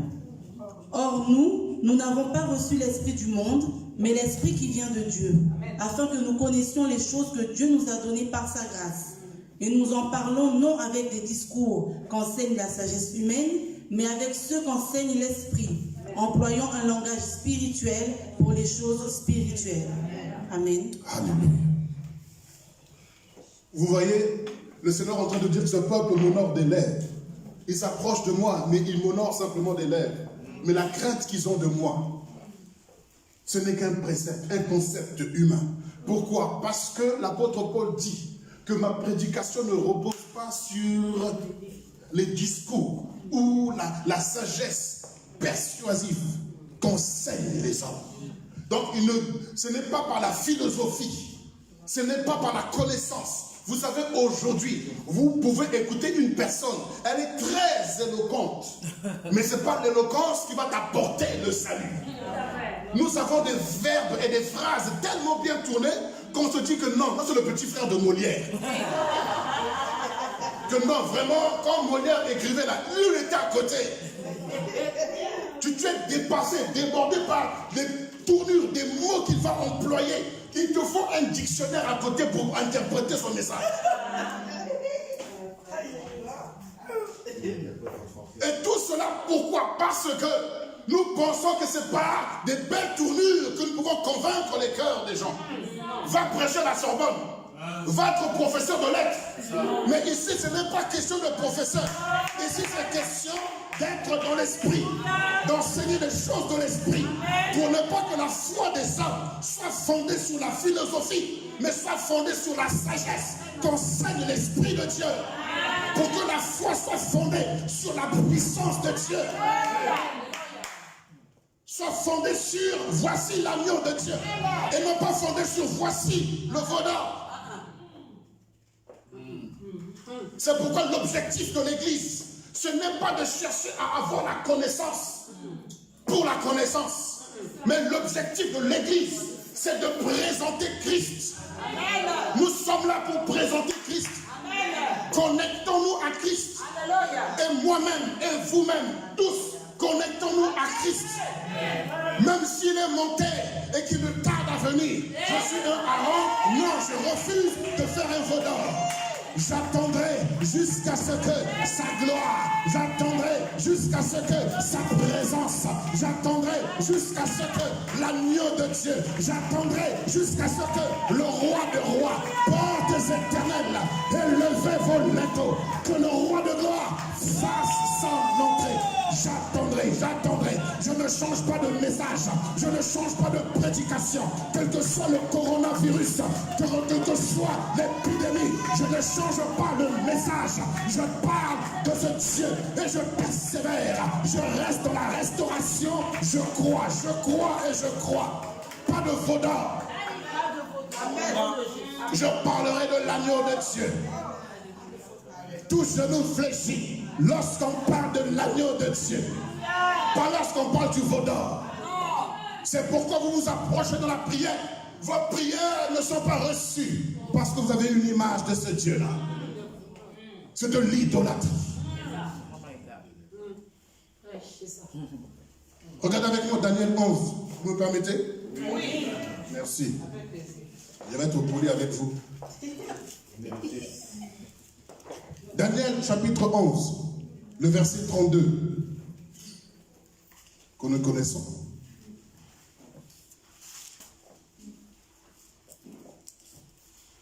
Daniel 11, verset 32, la Bible dit: il séduira par des flatteries les traîtres de l'alliance, mais ceux du peuple qui connaîtront leur Dieu agiront avec fermeté.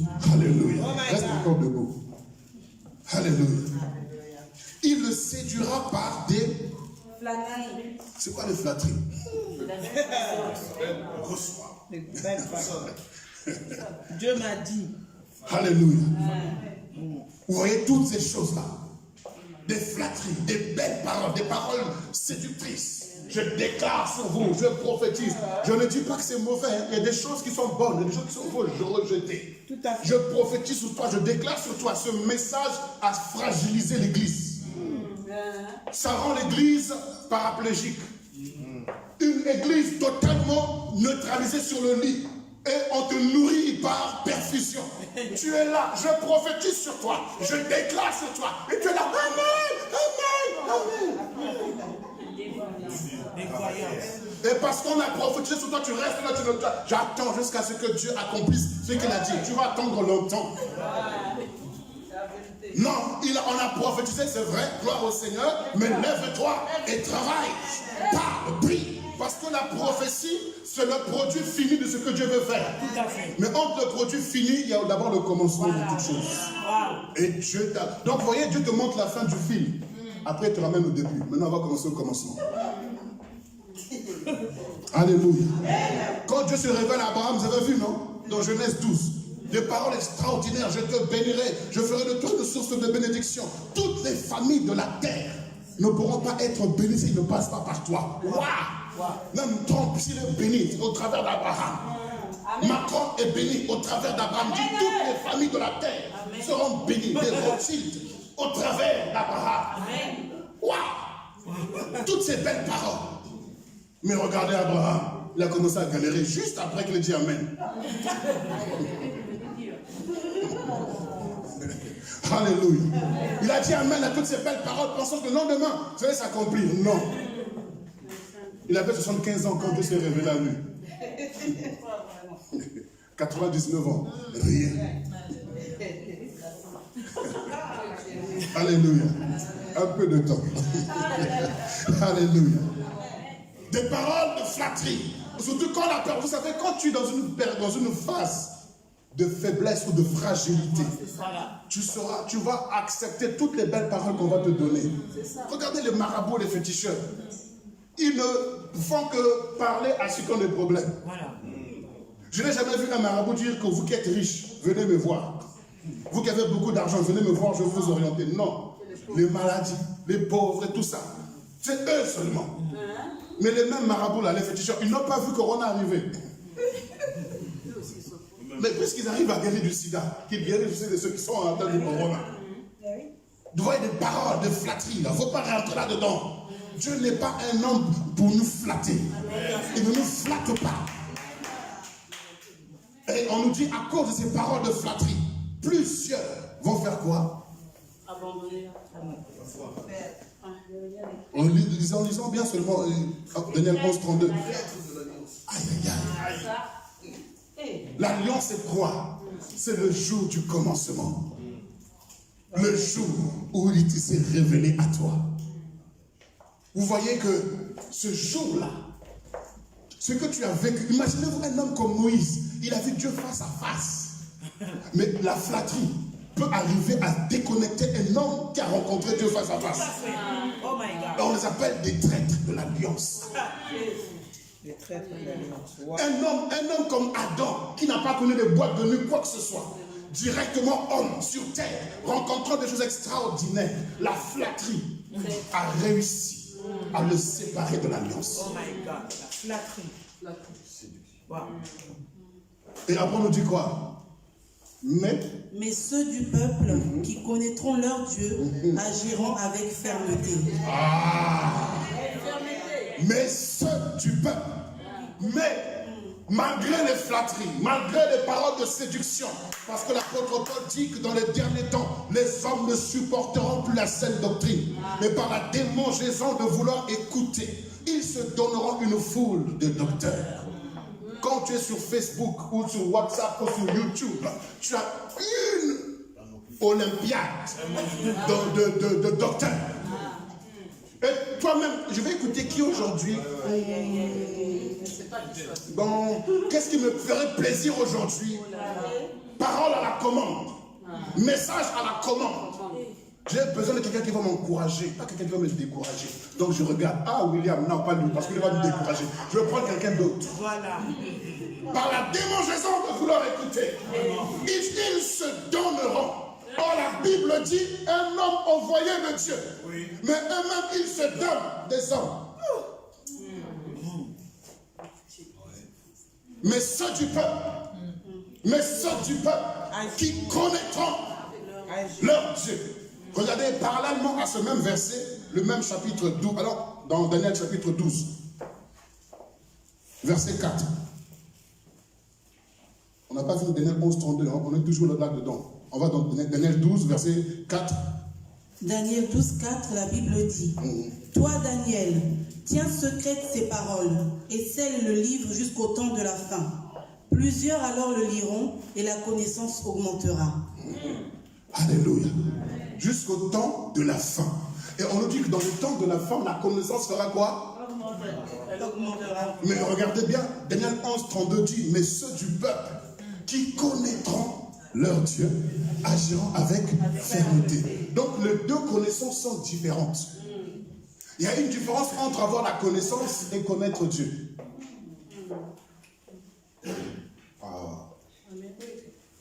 On peut continuer? Il y a une différence entre connaître Dieu et avoir de la connaissance. Daniel, il dit ici, le Seigneur dit à Daniel que dans les derniers temps, la connaissance augmentera. La connaissance, c'est connaître la lettre.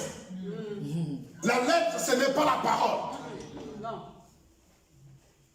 Au commencement n'était pas la lettre. Au commencement n'était pas la Bible. Au commencement était la parole. Donc vous pouvez connaître la Bible, vous pouvez connaître la lettre, mais ne pas connaître Dieu. C'est pourquoi ils vont nous flatter parce qu'ils ont la connaissance des Écritures. La Bible déclare, et moi je dis, Rima Sakata Baba. Et quand ils plongent dans les Écritures, tu es perdu. Tu ranges tout à petit peu. Moi je ne prêche pas. Moi je n'enseigne pas. Moi je tu es dépassé. Ça c'est de la connaissance. Mais il dit, mais c'est du peuple qui connaîtront. Pas de connaître ici, c'est avoir l'intimité avec Dieu. Même si je ne connais pas Matthieu 3,15, mais je connais la parole. Je ne connais pas les Écritures, mais je connais la parole. Les Écritures me révèlent la parole. Les Écritures me révèlent la parole. Oh my God. Mais les Écritures, ce n'est pas la parole. C'est pourquoi l'apôtre Paul dit la lettre tue, mais l'esprit vivifie. Et Jésus-Christ dira lui-même, ces paroles que je vous annonce sont esprit et vie. Eux étaient habitués à la lettre.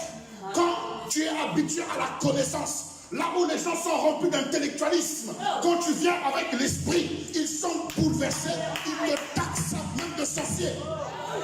Pourquoi? Parce que tu leur révèles des choses qui n'ont rien à voir avec la lettre. C'est pourquoi Jésus a dit à Pierre, ce n'est pas la chair ni le sang, ce n'est pas la connaissance qui t'ont révélé cela, mais c'est l'esprit. C'est l'esprit. Et le Seigneur a dit dans le livre d'Ésaïe 29, qu'on vient de lire, Ésaïe 29 vient de dire que je frapperai le peuple des miracles et des prodiges pour bouleverser leur intelligence, bouleverser leur philosophie, bouleverser leur connaissance. Et c'est ce qui va se passer dans cette génération, dans ce temps où nous sommes. Les raisonneurs, les philosophes seront bouleversés par la révélation des Écritures. Un homme comme Pierre, pêcheur de poissons, il n'était pas dans le Sanhédrin, il n'était pas docteur de la loi, il n'était pas prophète, il n'était pas un scribe. Mais il dira, tu es le Christ, le Fils du Dieu vivant. Les gens diront, mais il sort de quelle école biblique? Il sort de quelle école de théologie? Non, il ne sort pas ni d'une école ni d'une théologie, mais il sort du cœur, il sort de l'intimité, il sort de la communion, il sort de la connaissance de Dieu. Oh my God. Amen. Wow, wow, wow, wow. Wow. Je répète, la lettre révèle la parole. Mais la lettre n'est pas la parole.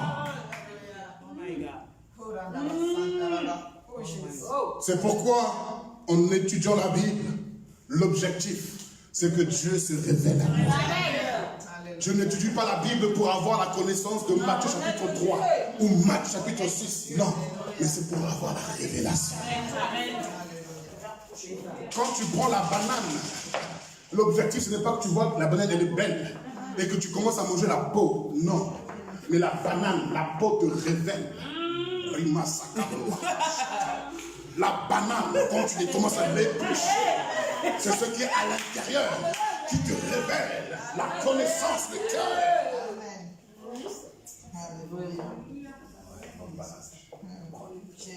Aujourd'hui, beaucoup ont l'emballage, mais ils n'ont pas le contenu. Oh my God. Oh my God.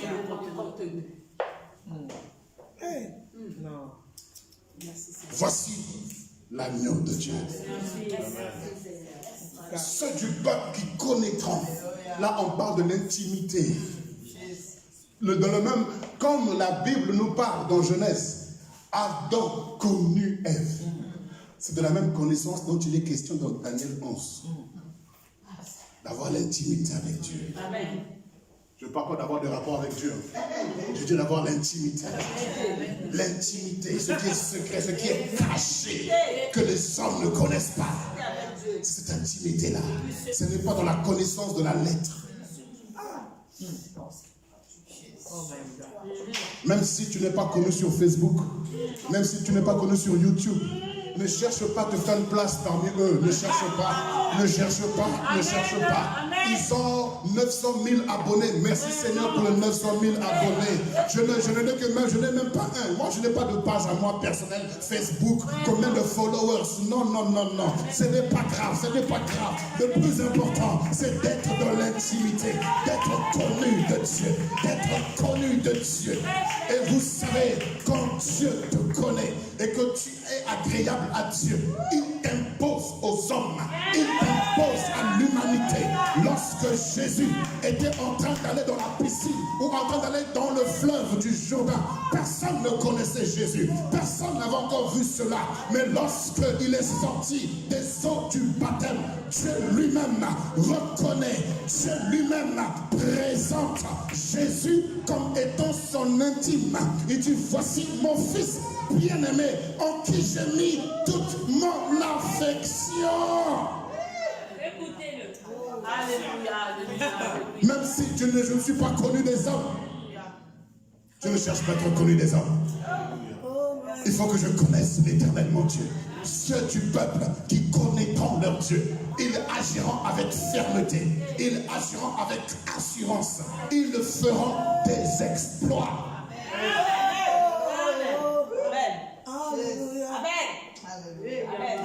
C'est pour cela, au jour d'aujourd'hui, si je peux me permettre encore, lorsqu'on te prépare pour servir le Seigneur, on ne t'introduit pas dans la profession. Parce qu'aujourd'hui, on pense que maintenant que je fais la formation pastorale, je serai mature. Je deviendrai mature. Je serai parmi les conseillers de Dieu. Je veux rentrer dans une dimension.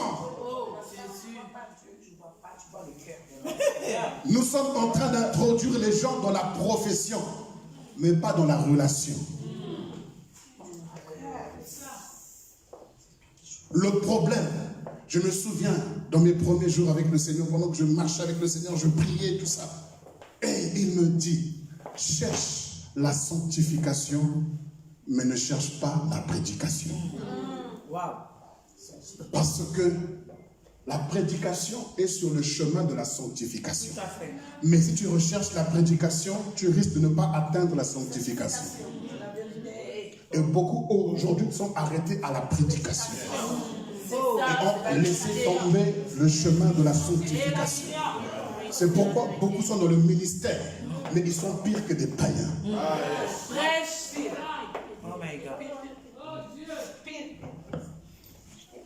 Église, voici ton Dieu.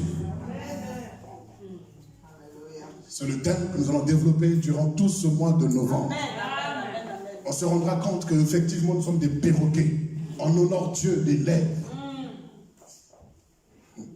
Mais vous savez, celui qui est bec, celui qui bégaye, quand tu le mets en face d'un perroquet, il peut tuer le perroquet. Parce que quand tu vas bégayer, le perroquet, il va s'étouffer et il va mourir.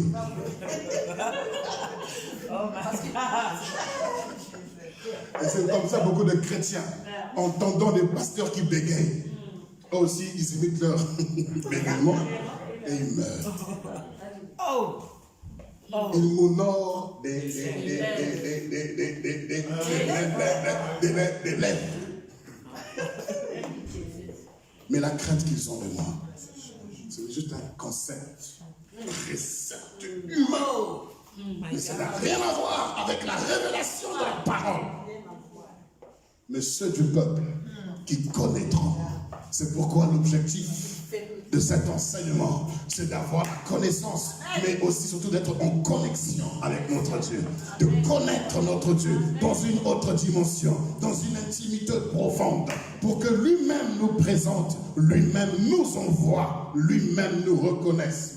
Si les hommes ont un Facebook, laissez-moi vous dire que le ciel aussi a un Facebook. Les anges aussi like. Les démons aussi ont leur Facebook. En tout cas, ils ne peuvent pas me liker, c'est pas possible. C'est sûr. Alléluia. Est-ce que vous comprenez le message ce matin? Alors, si vous avez compris, je vais m'arrêter là pour aujourd'hui.